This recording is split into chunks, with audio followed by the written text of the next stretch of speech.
ओम शांति। 27 अक्टूबर 2025 बाबा के महावाक्य। मीठे बच्चे, नाजुक पना भी देह अभिमान है। रोसना, रोना, यह सब आसुरी संस्कार तुम बच्चों में नहीं होने चाहिए। दुख सुख, मान अपमान सब सहन करना है। प्रश्न: सर्विस में ढीलापन आने का मुख्य कारण क्या है?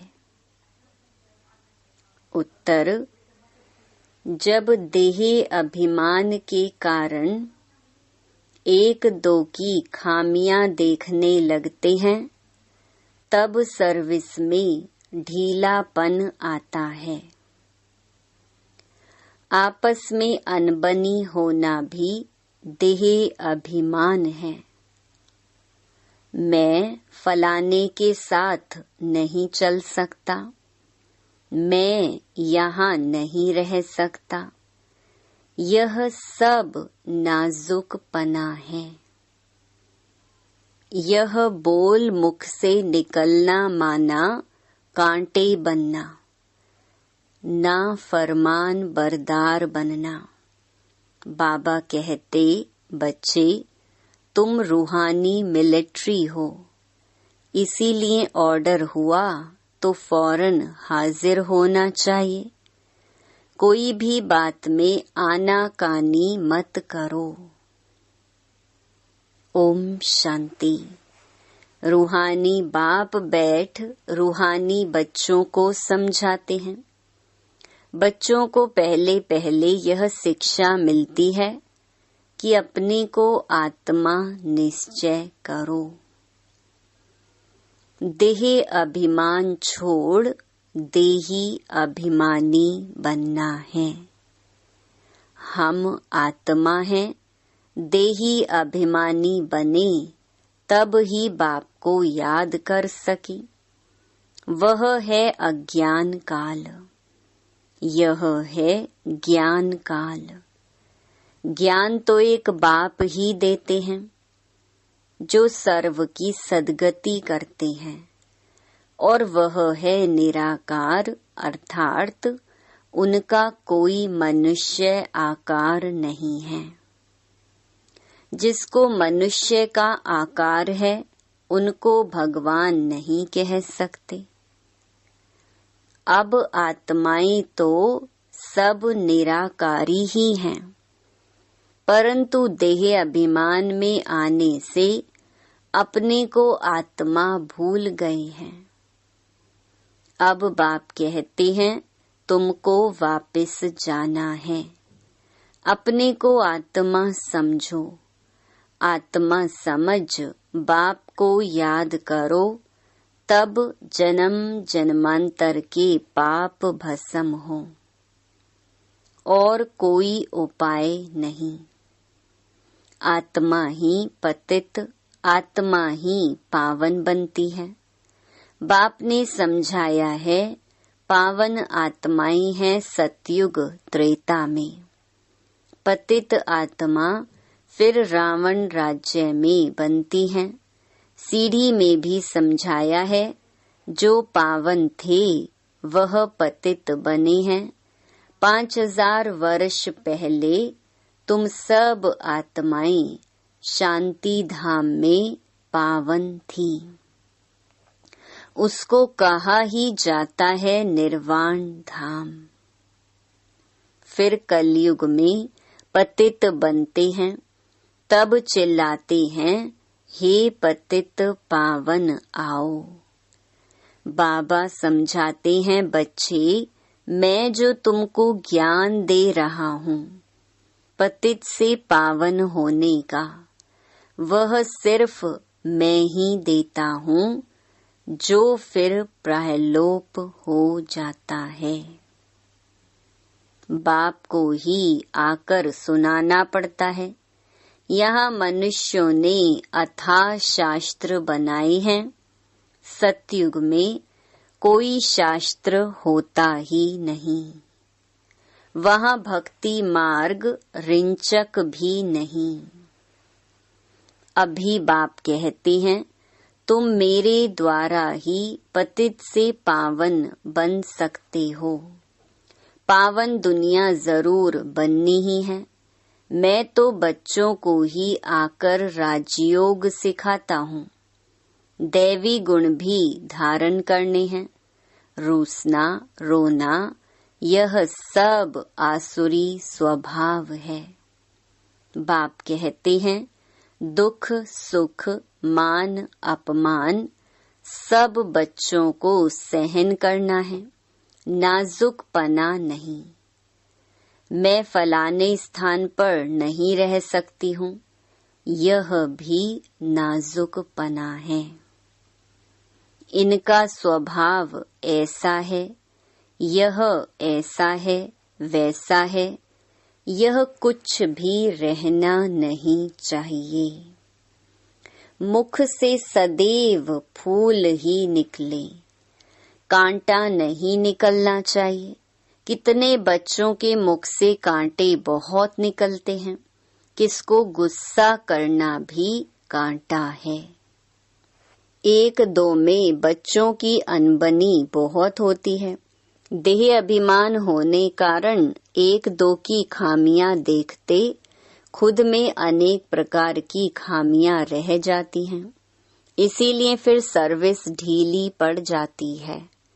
बाबा समझते हैं यह भी ड्रामा अनुसार होता है। सुधरना भी तो है।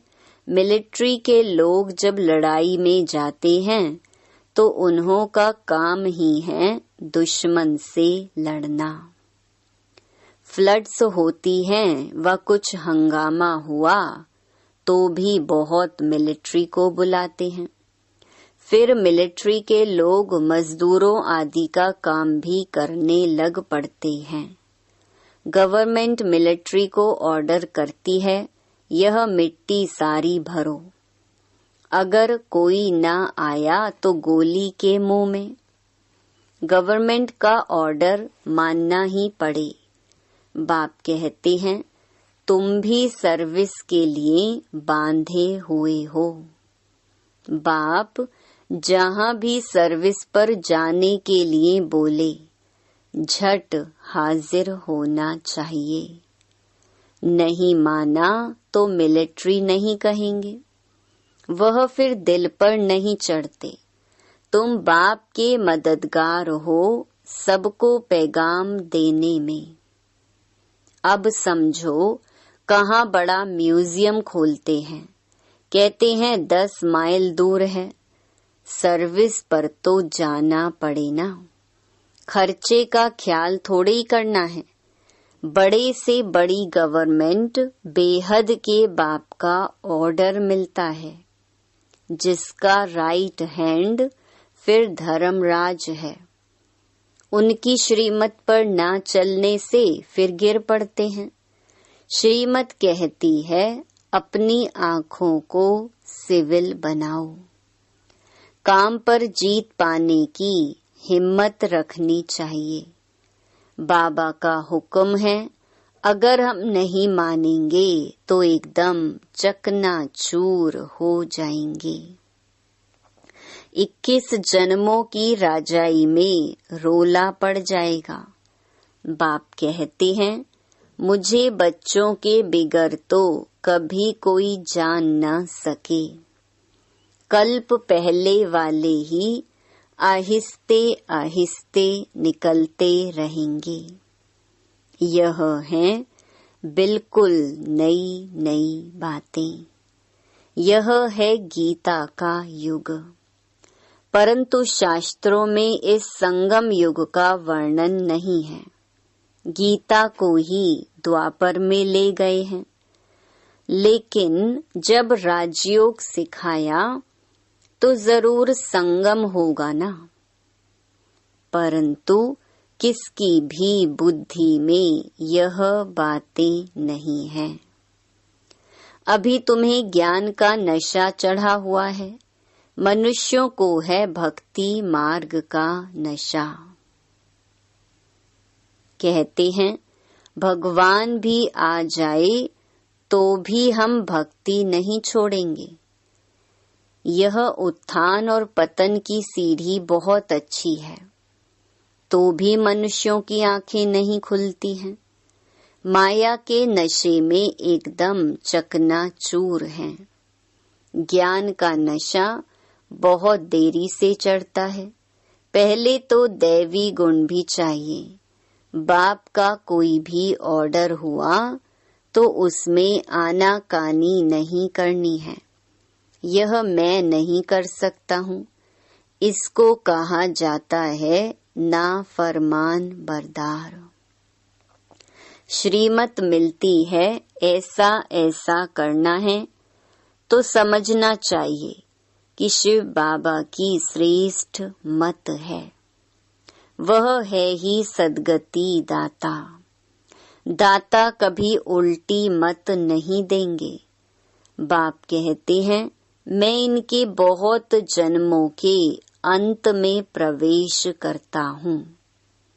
इनसे भी देखो लक्ष्मी ऊंच चली जाती है।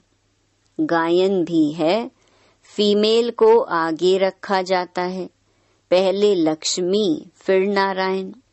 यथा राजा रानी तथा प्रजा हो जाती है। तुमको भी ऐसा श्रेष्ठ बनना है। इस समय तो सारी दुनिया में रावण राज्य है। सभी कहते हैं राम राज्य चाहिए। अब है संगम। जब इन लक्ष्मी नारायण का राज्य था तो रावण राज्य नहीं था। फिर चेंज कैसे होती है यह कोई नहीं जानते। सभी घोर अंधियारे में हैं। समझते हैं कलयुग तो अभी छोटा बच्चा रेगड़ी पहन रहा है, तो मनुष्य और ही नींद में सोए हुए हैं। यह रूहानी नॉलेज रूहानी बाप ही रूहों को देते हैं। राजयोग भी सिखलाते हैं। श्री कृष्ण को रूहानी बाप नहीं कहेंगे। वह ऐसे नहीं कहेंगे कि हे रूहानी बच्चों। यह भी लिखना चाहिए रूहानी नॉलेजफुल बाप स्पिरिचुअल नॉलेज रूहानी बच्चों को देते हैं। बाप समझाते हैं दुनिया में सभी मनुष्य हैं देह अभिमानी। मैं आत्मा हूँ यह कोई नहीं जानते हैं। बाप कहते हैं किसकी भी आत्मा लीन नहीं होती है। अभी तुम बच्चों को समझाया जाता है दशहरा दीपावली क्या है। मनुष्य तो जो भी पूजा आदि करते हैं सब ब्लाइंड फेथ की, जिसको गुड्डी पूजा कहा जाता है, पत्थर पूजा कहा जाता है। अभी तुम पारस बुद्धि बनते हो तो पत्थर की पूजा नहीं कर सकते हो। चित्रों के आगे जाकर माथा टेकते हैं, कुछ भी समझते नहीं। कहते भी हैं ज्ञान भक्ति और वैराग्य। ज्ञान आधा कल्प चला फिर भक्ति शुरू हुई। अब तुमको ज्ञान मिलता है तो भक्ति से वैराग्य आ जाता है। यह दुनिया ही बदलती है।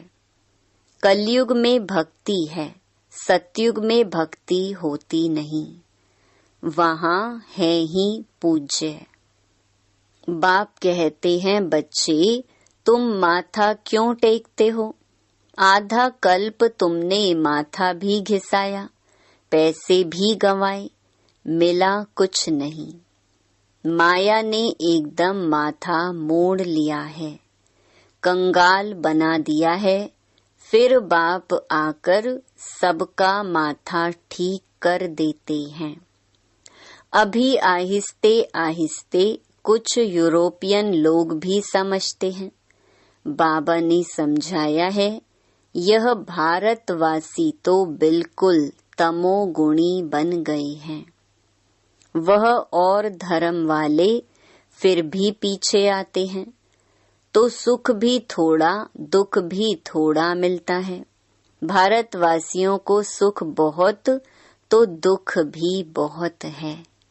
शुरू में ही कितने धनवान एकदम विश्व के मालिक होते हैं, और धर्म वाले कोई पहले थोड़े ही धनवान होते हैं, पीछे वृद्धि को पाते पाते अभी आकर धनवान हुए हैं।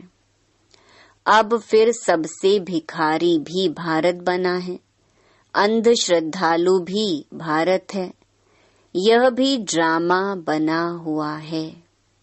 बाप कहते हैं, मैंने जिसको हेवन बनाया वह हेल बन गया है। मनुष्य बंदर बुद्धि बन गए हैं, उनको मैं आकर मंदिर लायक बनाता हूँ।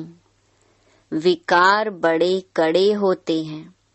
क्रोध कितना है, तुम्हारे में कोई क्रोध नहीं होना चाहिए। बिल्कुल मीठे शांत अति मीठे बनो। यह भी जानते हो, कोर्टों में कोई ही निकलते हैं राजाई पद पाने वाले। बाप कहते हैं, मैं आया हूँ तुमको नर से नारायण बनाने। उसमें भी 8 रतन मुख्य गाए जाते हैं।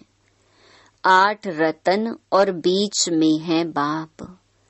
8 हैं पास विद ऑनर्स, सो भी नंबरवार पुरुषार्थ अनुसार।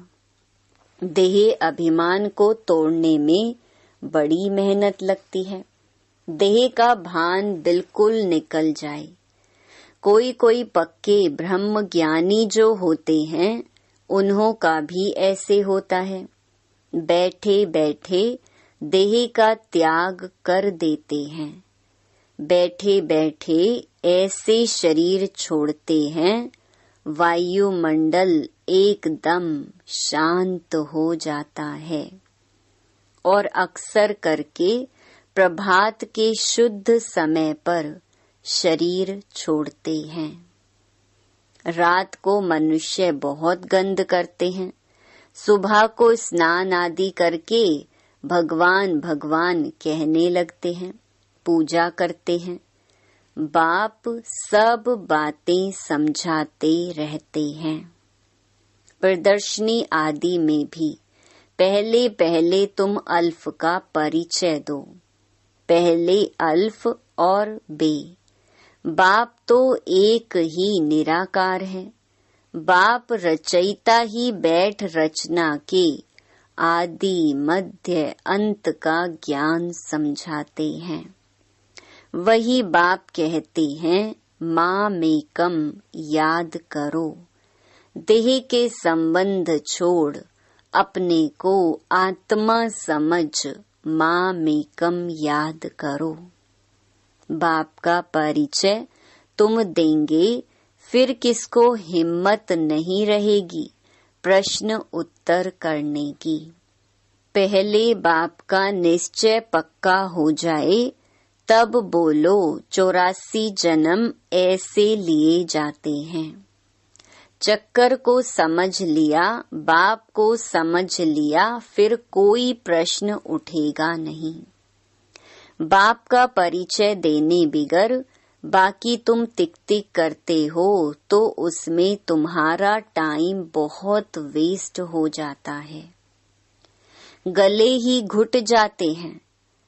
पहली पहली बात अल्फ की उठाओ। टिक टिक करने से समझ थोड़ी सकते हैं। बिल्कुल सिंपल रीति और धीरे से बैठ समझाना चाहिए। जो देही अभिमानी होंगे वही अच्छा समझा सकेंगे। बड़े बड़े म्यूजियम में अच्छे अच्छे समझाने वालों को मदद देनी पड़े। थोड़े रोज अपना सेंटर छोड़ मदद देने आ जाना है। पिछाड़ी में सेंटर संभालने कोई को बिठा दो। अगर गद्दी संभालने लायक कोई को आप समान नहीं बनाया है तो बाप समझेंगे कोई काम के नहीं। सर्विस नहीं की। बाबा को लिखते हैं सर्विस छोड़ कैसे जाएं? अरे बाबा हुक्म करते हैं फलानी जगह प्रदर्शनी है, सर्विस पर जाओ। अगर गद्दी लायक किसको नहीं बनाया है तो तुम किस काम के?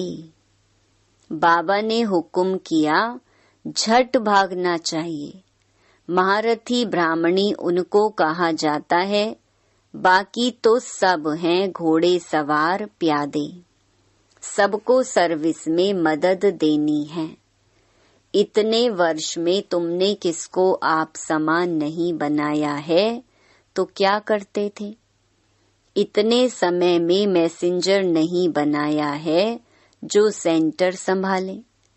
कैसे कैसे मनुष्य आते हैं जिनसे बात करने का भी अक्ल चाहिए। मुरली भी जरूर रोज पढ़नी है अथवा सुननी है। मुरली नहीं पढ़ी गोया अब्सेंट पड़ गई। तुम बच्चों को सारे विश्व पर घेराव डालना है। तुम सारे विश्व की सेवा करते हो ना। पतित दुनिया को पावन बनाना यह घेराव डालना है ना। सभी को मुक्ति जीवन मुक्ति धाम का रास्ता बताना है, दुख से छुड़ाना है। अच्छा, मीठे मीठे सिकिलधे बच्चों प्रति मात पिता बाप दादा का याद प्यार और गुड मॉर्निंग। रूहानी बाप की रूहानी बच्चों को नमस्ते। धारणा के लिए मुख्य सार। पहला, बहुत मीठे शांत अति मीठे स्वभाव का बनना है।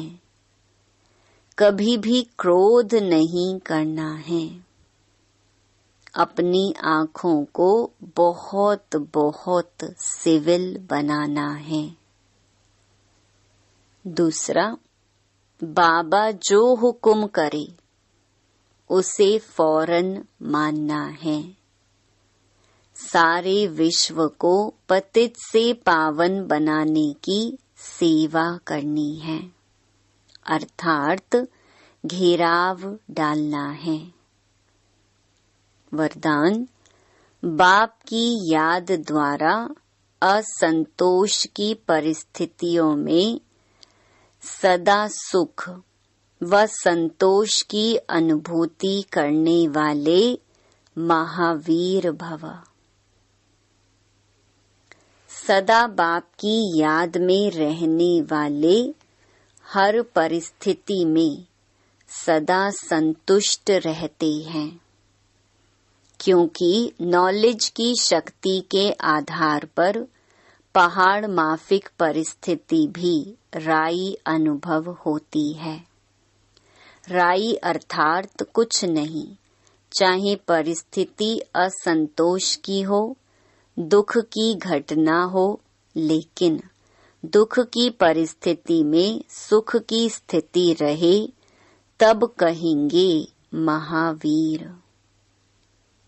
कुछ भी हो जाए, नथिंग न्यू के साथ साथ बाप की स्मृति से सदा एकरस स्थिति रह सकती है। फिर दुख अशांति की लहर भी नहीं आएगी। स्लोगन, अपना दैवी स्वरूप सदा स्मृति में रहे तो कोई की भी व्यर्थ नजर नहीं जा सकती।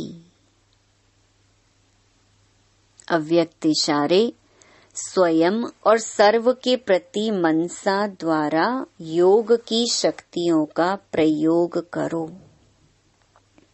जैसे साइंस की शक्ति का प्रयोग लाइट के आधार पर होता है।